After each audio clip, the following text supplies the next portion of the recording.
आज तक रेडियो सुनता है सारा जहां।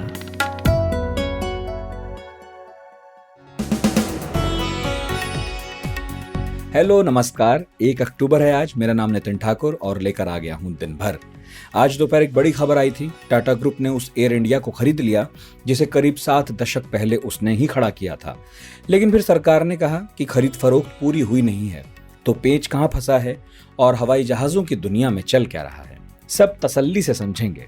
पंजाब में कैप्टन अमरिंदर सिंह ने कांग्रेस से राहें जुदा कर ली हैं, तो लाजमी है कि पंजाब की सियासत पर असर होगा। लेकिन क्या होगा, जानेंगे। प्रधानमंत्री मोदी ने स्वच्छ भारत मिशन अर्बन 2.0 और अमृत 2.0 प्रोग्राम को लॉन्च कर दिया है। दोनों योजनाएं क्या हैं, कितनी बड़ी हैं, क्यों बन रही हैं, ये एक्सपर्ट से जानेंगे। और साथ में नीति आयोग की एक रिपोर्ट पर बात करनी है जिसने देश के हेल्थ सिस्टम की पोल खोल कर रख दी है। मगर पहले हेडलाइन सुनते हैं खुशबू से।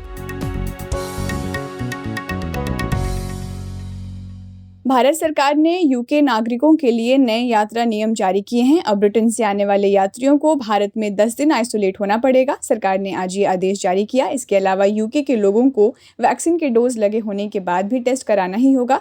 ट्रैवलर्स को यात्रा शुरू करने से 72 घंटे पहले तक और आने के 8 दिन बाद RT-PCR टेस्ट कराना जरूरी होगा। यह आदेश आगामी 4 अक्टूबर से लागू होगा। पंजाब के मुख्यमंत्री चरणजीत सिंह चन्नी ने आज पीएम नरेंद्र मोदी से मुलाकात की। उनके सीएम बनने के बाद ये पहली मुलाकात है। मुलाकात के दौरान कई मुद्दों पर बातचीत की गई। कृषि क्षेत्र पर सबसे ज्यादा फोकस दिया गया। पश्चिम बंगाल में भाजपा को एक और बड़ा झटका लगा है। रायगंज सीट से बीजेपी विधायक कृष्ण कल्याणी ने पार्टी छोड़ दी है। कल्याणी को पार्टी ने इस्तीफे से एक दिन पहले ही कारण बताओ नोटिस भेजा था। ऑस्ट्रेलिया के थेराप्यूटिक गुड्स एडमिनिस्ट्रेशन ने चीन में बनी सिनोवैक और भारत में बनी कोविशील्ड को अप्रूवल दे दिया है। इन दोनों वैक्सीन में से किसी के भी 2 डोज लगवाने वाले लोगों को ऑस्ट्रेलिया में एंट्री मिल सकेगी। ऑस्ट्रेलियाई प्रधानमंत्री स्कॉट मॉरिसन ने इस बात की घोषणा की। कोरोना से प्रभावित इकोनॉमी अब पटरी पर लौटती नजर आ रही है। इसी के साथ सरकार की आमदनी भी बढ़ रही है। अगस्त के मुकाबले सितंबर में जीएसटी कलेक्शन बढ़कर 1.17 लाख करोड़ रुपए हो गया है, जो कि अगस्त में 1.12 लाख करोड़ रुपए था।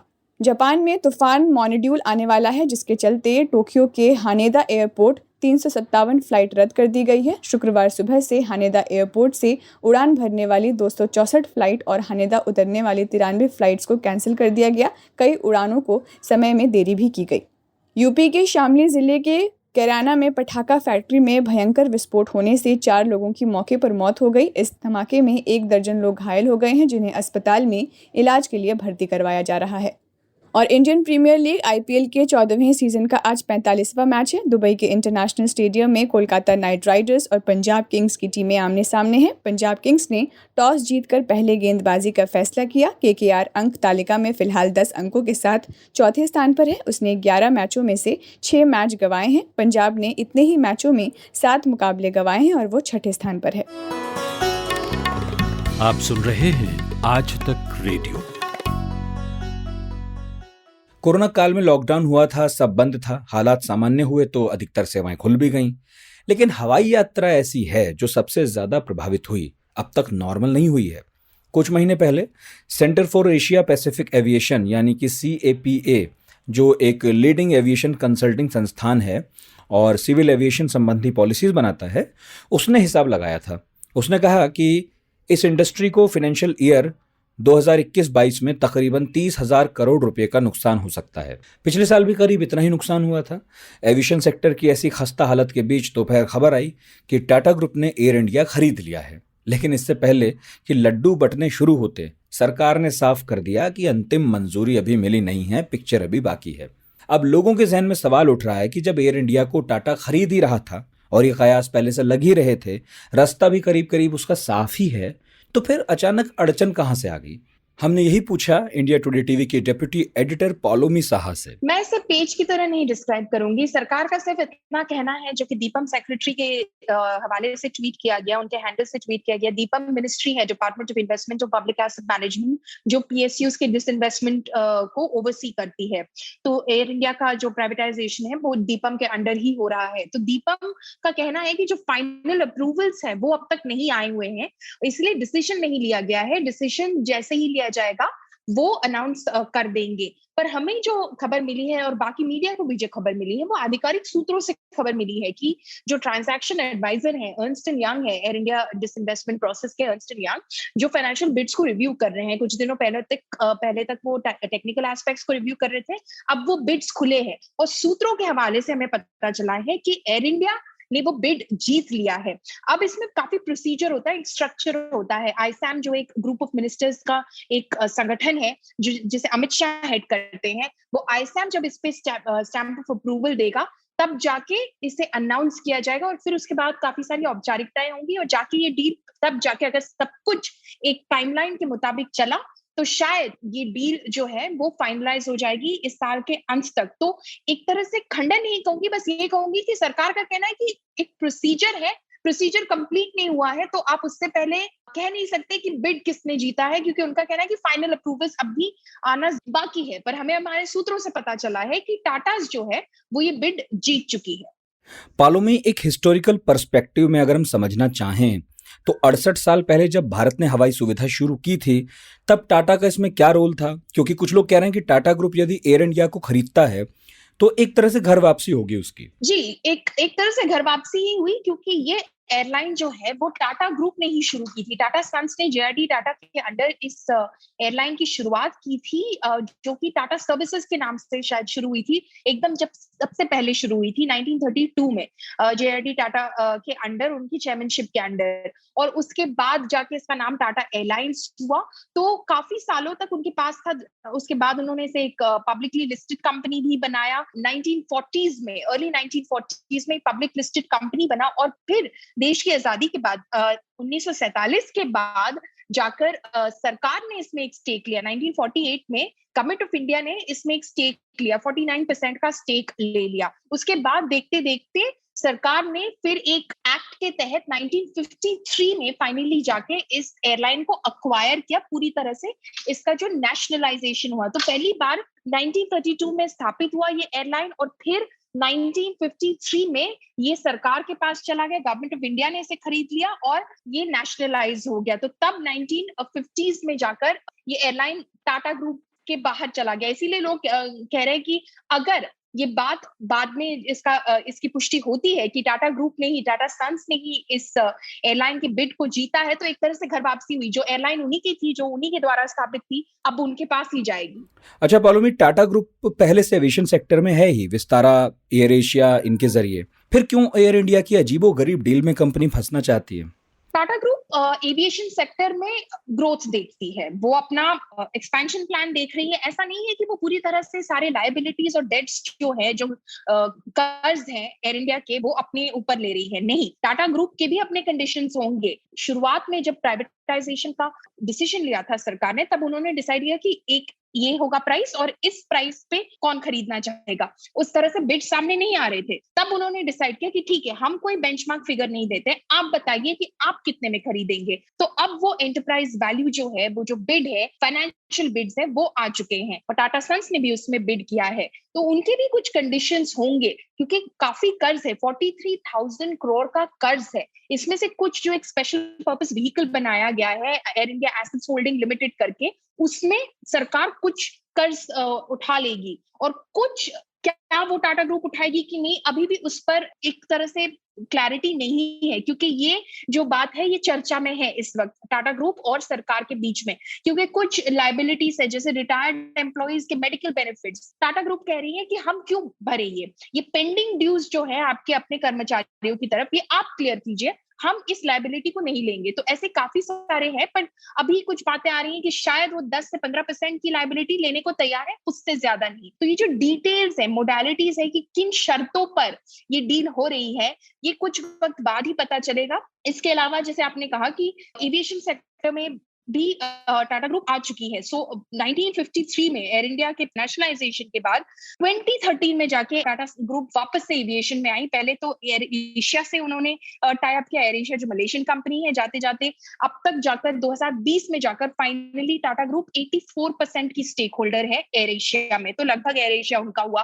फिर है विस्तारा जो सिंगापुर एयरलाइंस के साथ जिसमें उनकी डील है। सिंगापुर एयरलाइंस भी इस वक्त एक तरह से निकल जाना चाहती है इस डील से और विस्तारा पूरी तरह से टाटा को देना चाहती है, जो टाटा रेडी है। वो डील जो है वो अभी तक स्ट्राइक नहीं हुई है, पर फिर भी मेजॉरिटी शेयर होल्डर विस्तारा में टाटा है। 51% का जो शेयर है वो टाटा का है। तो एयर एशिया तो है ही उनके पास, विस्तारा है, और अब अगर ये डील फाइनलाइज हो गई एयर इंडिया के प्राइवेटाइजेशन की, तो एयर इंडिया वापस से टाटा के पास आ जाएगा। और कुछ जो सूत्रों से खबर ये भी आ रही है कि टाटा एक एविएशन कंपनी बनाना चाहती है, एक ओवरऑल एविएशन कंपनी जिसमें विस्तारा हो, जिसमें एयर एशिया हो और जिसमें एयर इंडिया हो। अब ये सारी जो क्लैरिटी है वो अभी तक आई नहीं है, क्योंकि टाटा सन्स कुछ कहना नहीं चाहती है इस वक्त, जब तक कि किसी तरह से कोई औपचारिक ऐलान न हो जाए कि आखिरकार एयर इंडिया का बिड टाटा सन्स नहीं जीता है।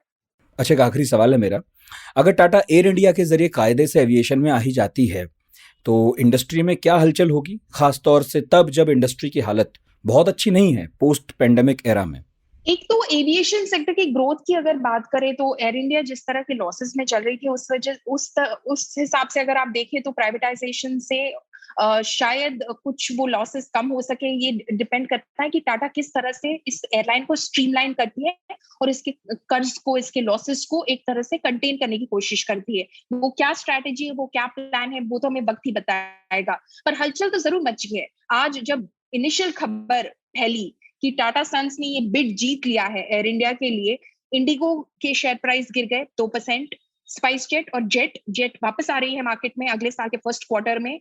जेट एयरवेज के और स्पाइस जेट के इनके शेयर्स आधे परसेंट 0.5% गिरी है।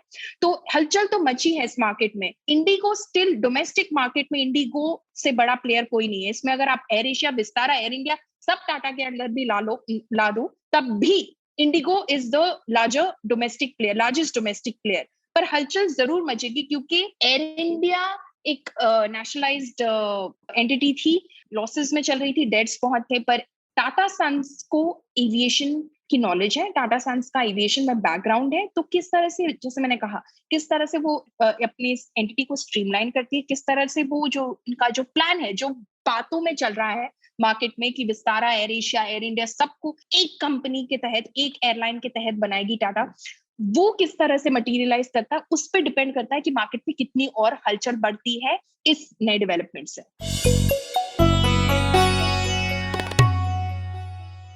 और अब पंजाब की बात, जहां अब फोकस फिर से शिफ्ट हो गया है कैप्टन अमरिंदर सिंह पर। उन्होंने सीएम पद छोड़ा, नाना करते हुए दिल्ली पहुंचे, गृह मंत्री अमित शाह, बीजेपी अध्यक्ष नड्डा और फिर एनएसए अजीत डोभाल से मिले। फिर यह भी कहा कि बीजेपी में नहीं जाऊंगा मगर कांग्रेस में भी रह नहीं सकूंगा। और ऐसा बोलकर उन्होंने पंजाब के राजनीतिक हलकों में हलचल मचा दी। पंजाब में कांग्रेस के प्रभारी हैं हरीश रावत, कैप्टन के इसी बयान पर सफाई दी। कहा कि कैप्टन का कभी भी कोई अपमान पार्टी में नहीं हुआ है, हमेशा उनके साथ पार्टी सम्मान से पेश आई। लेकिन अब जो बातें हैं, बातों का क्या, इन सब चीज़ों से बहुत आगे कहानी निकल चुकी है। भविष्यवाणियां चल रही हैं कि कैप्टन नया दल बनाएंगे और बना भी सकते हैं। पहले भी एक बार कांग्रेस से अकाली दल में गए थे और फिर अपनी पार्टी बना ली थी। सवाल यह है कि अगर इस बार भी ये हुआ तो उस कंडीशन में पंजाब की पॉलिटिक्स और जो विधानसभा चुनाव आ रहे हैं, इनका रुख क्या होगा? हमने पूछा वरिष्ठ पत्रकार विपिन पब्बी से। पंजाब की राजनीति और मुद्दों पर गहरी समझ रखते हैं। जी, ये बात सही है कि कैप्टन अमरिंदर सिंह ने पहले भी एक बार अपना दल बनाया था। ये 1992 की बात है जब उन्होंने अपनी पार्टी बनाई थी। वो अकालियों से अलग हुए थे, लेकिन उस पार्टी को बहुत ज्यादा विक्ट्री नहीं मिली। उसको सिर्फ 3 सीट वो जीत पाए और कैप्टन अमरिंदर सिंह खुद 2 सीटों से लड़े थे, तो 1 सीट से ही वो जीत पाए थे उसमें। और अब की जो बात है, ये संभावना बहुत साफ है और मैं समझता हूँ कि ये संभावना ही नहीं है, ये उम्मीद की जा सकती है कि वो अपना एक अलग से दल बनाएंगे। उन्होंने इसका पहला इंडिकेशन तब दिया था जब उन्होंने कहा था कि नवजोत सिंह सिद्धू कहीं से भी इलेक्शन लड़ेंगे पंजाब में तो हम उनके खिलाफ इलेक्शन लड़ेंगे। इसका मतलब ये था कि वो हम अलग से एक पार्टी बनाएंगे। या तो ये हो सकता था कि ये अगर बीजेपी ज्वाइन कर जाते तो शायद बीजेपी के कैंडिडेट उनके खिलाफ खड़ा कर देते, लेकिन वो तो पॉसिबिलिटी है नहीं है। तो अब उन्होंने ये कहा है कि मैं जो है नवजोत सिद्धू कहीं से भी खड़े हो जाएं, हम अपना एक स्ट्रॉन्ग कैंडिडेट उनके खिलाफ लगाएंगे। और उससे साफ जाहिर है कि वो अब अपना एक रीजनल पार्टी बनाने के लिए तैयारी कर रहे हैं। और मेरे को लग रहा है कि अगले 2-3 दिनों के अंदर उन्होंने अपनी पार्टी बना लेनी है। विपिन जी, क्या कांग्रेस के बाहर रहकर जब कैप्टन साहब पॉलिटिक्स करेंगे तो क्या उनको वोटर्स एक्सेप्ट कर लेंगे? कैप्टन साहब का राजनीतिक कद क्या वाकई इस तरह का है? जैसा मैं पहले कह रहा हूँ कि एक बार इन्होंने पहले भी रीजनल पार्टी बनाई थी तो उसमें बहुत ज्यादा उनको सपोर्ट नहीं मिली थी। दूसरी चीज ये है कि एक पार्टी के नाते उनके पार्टी के लोग जो हैं वो भी साथ में जुड़ जाते हैं। लेकिन इसके साथ साथ मैं ये भी कहना चाहता हूँ कि कैप्टन अमरिंदर सिंह का जो अपना रुख है, वो जो अपने रेपुटेशन है, लोग उनको अभी भी कैप्टन या महाराजा भी कहते हैं क्योंकि वो रॉयल फैमिली से बिलोंग करते हैं, तो उनके बारे में रिस्पेक्ट है ज्यादातर लोगों में जो पंजाब के हैं। इसीलिए आपने देखा होगा कि मोदी जी की जो वेव आई थी उसके अंदर भी उन्होंने कैप्टन अमरिंदर सिंह ने जेटली जी को हराया था और एमपी बने थे। तो उनका अपना बहुत रुतबा है पंजाब के अंदर, वो उनके जरूर डेफिनेटली काम में आएगा। और इतना नहीं कि जितना वो कांग्रेस में थे, जितना उनको सपोर्ट मिली उतना उम्मीद नहीं है बिल्कुल भी, लेकिन ये जरूर है कि वो इतना वोट शेयर ले सकते हैं जिससे कि कांग्रेस जो है वो डैमेज हो सकती है। अच्छा, एक और आखिरी सवाल है, अगर अमरिंदर सिंह एक अलग फोर्स बनकर काम करने लगते भी हैं तो फिर इस सूरत में कांग्रेस को कितना नुकसान होगा और फायदा किसे पहुंचेगा?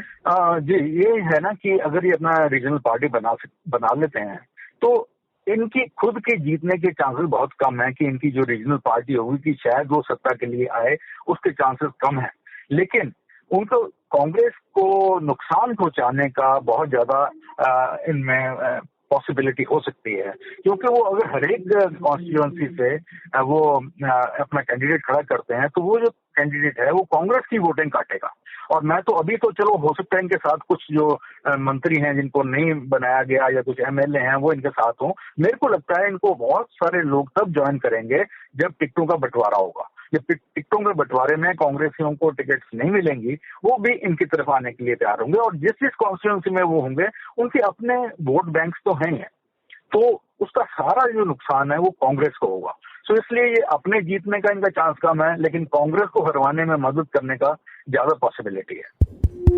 अपार हर्ष के साथ सभी सुनने वालों को सूचित किया जाता है कि वॉइस नोट में आवाज में अपना रिएक्शन भेजना चाहते हैं और वो आसान भी है, बस बटन दबाइए भेजिए। तो नंबर है, लिख लीजिए कि 99-533-233-03। जो लोग दूरदर्शन के अभ्यस्त हैं उनके लिए मैं पढ़ दूं इसको, 99-533-233-03। गुमशुदा तलाश के लेकिन ठीक है, इसमें मतलब 3 ताल का जो नंबर आपने बताया है उसमें 5 बार 3 आया है, तो याद तो बाकी 5 ही करने हैं। हाँ तीन की भरमार है इसमें। हाँ, 3 ताल में 3 की भरमार होनी भी चाहिए। आजकल बच्चे चॉकलेट के रैपर फेंकते नहीं है बल्कि जेब में रख लेते हैं और गंदगी फैलाने पर बड़ों को भी टोकते हैं। ये कहा आज प्रधानमंत्री नरेंद्र मोदी ने स्वच्छ भारत मिशन अर्बन 2.0 और अमृत 2.0 प्रोग्राम के लॉन्च पर। स्वच्छ भारत मिशन के पहले फेज में देश भर में शौचालयों का निर्माण करके सफाई अभियान चलाने पर जोर दिया गया, लेकिन इस दूसरे फेज का लक्ष्य शहरों को कचरा मुक्त बनाना है। इसके साथ ही अमृत 2.0 को भी लॉन्च किया गया। इस अभियान का टारगेट शहरों और कस्बाई इलाकों में पीने के साफ पानी के इंतजाम को सुनिश्चित करना है। इसके तहत तकरीबन 500 शहरों और 4000 कस्बों में पीने का साफ पानी पहुंचाया जाएगा। दिल्ली के डॉक्टर अंबेडकर इंटरनेशनल सेंटर में एक कार्यक्रम हुआ। इसमें वीडियो कॉन्फ्रेंसिंग के जरिए प्रधानमंत्री शामिल हुए और बोले कि 4700 शहरी लोकल बॉडीज में सभी घरों में पीने के पानी की सप्लाई करना हमारा लक्ष्य है और इससे शहरी इलाकों में 10.5 करोड़ से ज्यादा लोगों को फायदा होगा। जाहिर है योजना बहुत बड़ी है और यकीनन इससे बड़ी शहरी आबादी को फायदा होगा भी, मगर सवाल यह है कि इतने बड़े और एम्बिशियस प्लान की जरूरत क्यों पड़ी, मौजूदा हालात क्या हैं। हमने पूछा ASI यानी कि administrative staff college of India में centre for urban governance, environment, energy and infrastructure development के डायरेक्टर V श्रीनिवासचारी से। आज जो ऑनरेबल प्राइम मिनिस्टर ने लॉन्च किया है 2 मिशन, बहुत महत्वपूर्ण मिशन है ये, स्वच्छ भारत मिशन 2.0 और अमृत 2.0। ये दोनों मिशन का जो मेन फोकस जो है, हमारा जो स्वच्छता और पब्लिक हेल्थ का जो सिचुएशन है इसको बिल्कुल चेंज होने वाला है। इसमें 2 कंपोनेंट्स है, बहुत ही इंपॉर्टेंट कंपोनेंट्स है। एक number 1, garbage free urban area. कहीं पे भी कचरा होना नहीं चाहिए, उठाना भी नहीं है, उसको ट्रीट भी करना है। That is the main focus, garbage free urban area. दूसरा जो है, जो अमृत में जुड़ा गया है, बहुत ही इंपॉर्टेंट है। जो भी एक भी एक बूंद भी पानी जो वेस्ट वाटर बोलते हैं, जो बिना ट्रीटमेंट होते हुए अर्बन एरियाज का बनाना है शहरों को। उसके बाद जो फीकल वेस्ट है, ह्यूमन वेस्ट और वेस्ट वाटर जो बोलते हैं, इसको बिना ट्रीटमेंट हुए it should not go to water bodies. ये दोनों का मेन फोकस जो है, और ये 5 साल मिशन मोड में करने वाले हैं और इसमें काफी इम्प्रूवमेंट और काफी चेंज हमको दिखेगा। चारी साहब, योजनाएं तो लेकिन कई लॉन्च हुई हैं, उन्हें आप कैसे देखते हैं? इसमें जो बात कही गई कि सीवरेज को और टैंक्स को ठीक करेंगे, क्या ये वाकई पीने के पानी के इंतजाम को ठीक कर सकते हैं? और क्या किया जा सकता है जिससे शहरी और कस्बाई आबादी को साफ पानी मिल सके? ये जो अमृत का जो मिशन का मेन फोकस जो है, हर घर को नल होना चाहिए, डायरेक्ट टैप कनेक्शन। ये पब्लिक कन्वीनियंस, पब्लिक टैप की बात नहीं हो रही है, हर घर में टैप होना चाहिए और उसमें पीने का लायक का पानी भी होना चाहिए। That is a mission objective. वो गरीब हो या रिच हो, मिडिल क्लास हो, कोई भी हो, उसका में जो है टैप कनेक्शन होना चाहिए। और हमारा कंसर्न होता है कि पानी कहाँ है, तो पानी के लिए जो है ये अमृत मिशन में जो है 20% वेस्ट वाटर रिसाइकलिंग का भी एक कंपोनेंट जुड़ा गया हुआ है। इट मीन जो हमारा गंदा पानी निकलता है उसको ट्रीट करते हुए अच्छी सी तरह टेक्नोलॉजी लेके, और वो ट्रीटेड वाटर को जो है ड्रिंकिंग के लिए नहीं मगर नॉन ड्रिंकिंग पर्पसेस के लिए यूज करना बहुत जरूरी है। उसकी वजह से क्या है, ड्रिंकिंग के लिए काफी पानी बच जाएगा। तो that is the purpose of जल जीवन मिशन। आज उसको अमृत 2.0 कहते हैं हम लोग।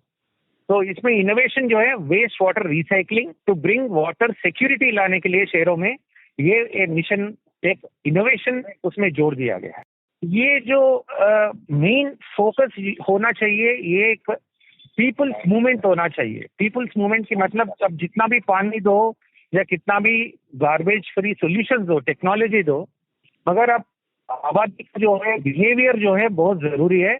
हमारा सजेशन जो है ये एक आंदोलन की तरह, स्वच्छ भारत जैसा हुआ ऐसा ही एक आंदोलन चलाना है, ताकि जो भी है वो बच्चा हो या गरीब हो, रिच हो, उनका जो बिहेवियर होना चाहिए पानी का कंजर्वेशन और गार्बेज कचरा बाहर नहीं डालने का, ये बिहेवियर बहुत जरूरी है और इसके ऊपर ध्यान बहुत जरूरी है।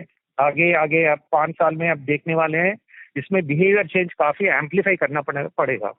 आज तक रेडियो से बात करने का बहुत बहुत शुक्रिया। ये थे वी श्रीनिवासचारी।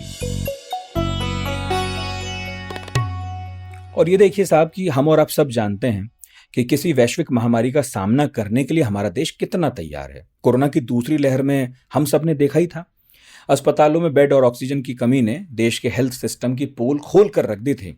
और अब नीति आयोग की एक रिपोर्ट आ गई है। कहा गया है कि देश के अंदर एक जिला अस्पताल में हर 1 लाख की आबादी पर 20 से भी कम बेड हैं।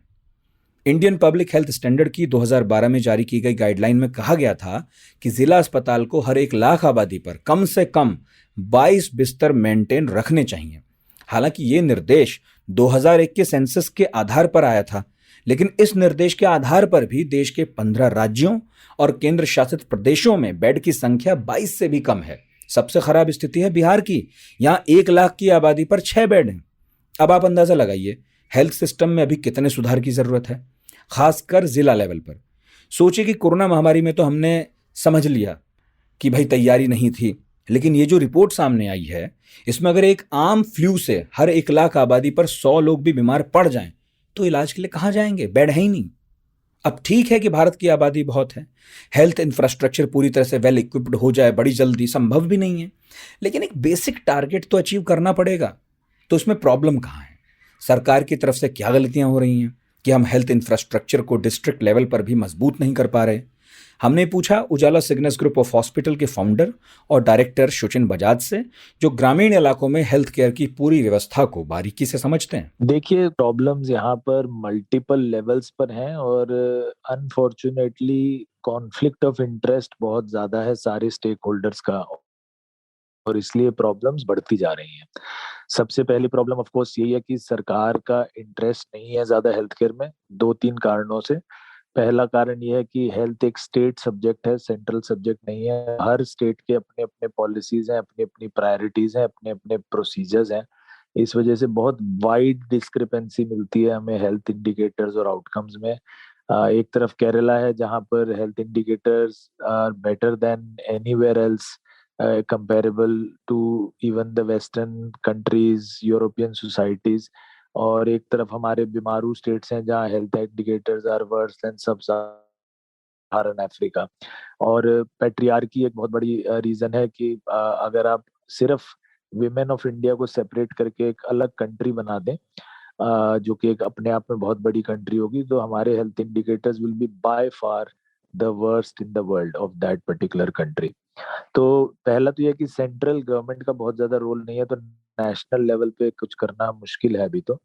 सेकंड ये है कि इंडिया में health care has never been an electoral topic. मतलब कोई इलेक्शन अगर आप देखेंगे तो हेल्थ केयर पर लड़े और जीते या हारे नहीं गए हैं।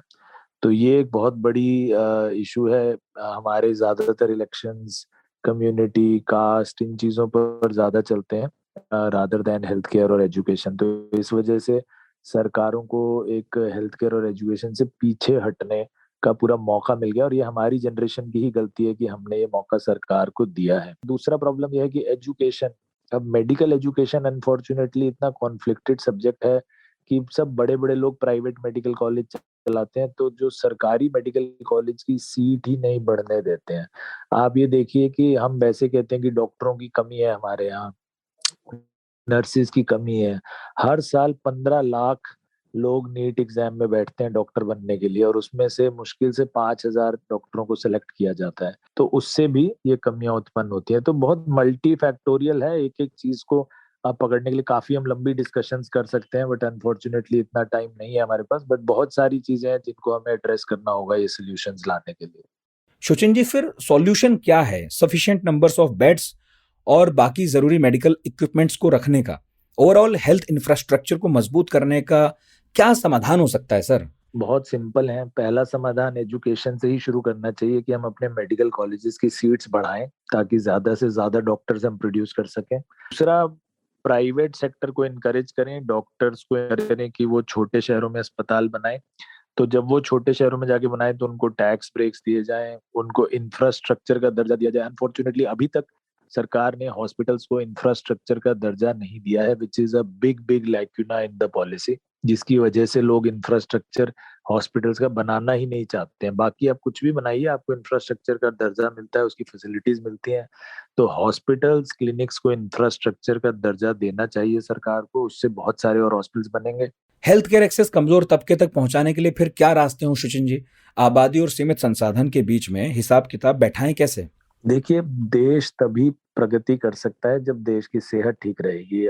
सिक economy can not be a fast growing economy. जो हम कहते हैं कि $5 ट्रिलियन की हमारी इकोनॉमी बनेगी, अगर हम सब बीमार रहेंगे तो कभी नहीं बन सकती। तो हमें इंश्योर करना होगा कि हेल्थ केयर एक्सेस और फाइनेंशियल एबिलिटी को बिल्कुल डिसोसिएट कर जाए एक दूसरे से। आपके अगर बीमार हैं और आपको अच्छी क्वालिटी की हेल्थ केयर चाहिए तो फर्क नहीं पड़ना चाहिए कि आपका सोशल स्टेटस क्या है, फाइनेंशियल स्टेटस क्या है, ज्योग्राफिकली आप कहाँ रह रहे हैं। आपको हर जगह हर हालत में अच्छी क्वालिटी का हेल्थ केयर मिलना चाहिए और आउट ऑफ पॉकेट एक्सपेंस 0 होना चाहिए। इस समय प्रॉब्लम यह है कि हमारा आउट ऑफ पॉकेट एक्सपेंस करीब 65% है। 65% लोग अपनी जेब से अपने घर बेच के, अपने गहने बेच के, अपने खेत बेच के इलाज करा रहे हैं, जो कि अनटेनेबल है। पूरी दुनिया में इतना हाई रेट कहीं नहीं है except for some very underdeveloped countries or countries where conflicts have happened. इतना high out of pocket expense कहीं नहीं है। अलग अलग हमें outcome based, capitation based models भी ट्राई आउट करने होंगे, और स्पेशली जो छोटे शहरों में अस्पताल चल रहे हैं, जो जिलों में अस्पताल चल रहे हैं, उनको प्रेफरेंशियल रेट्स और प्रेफरेंशियल पेमेंट टर्म्स सरकार को जरूर ऑफर करनी चाहिए।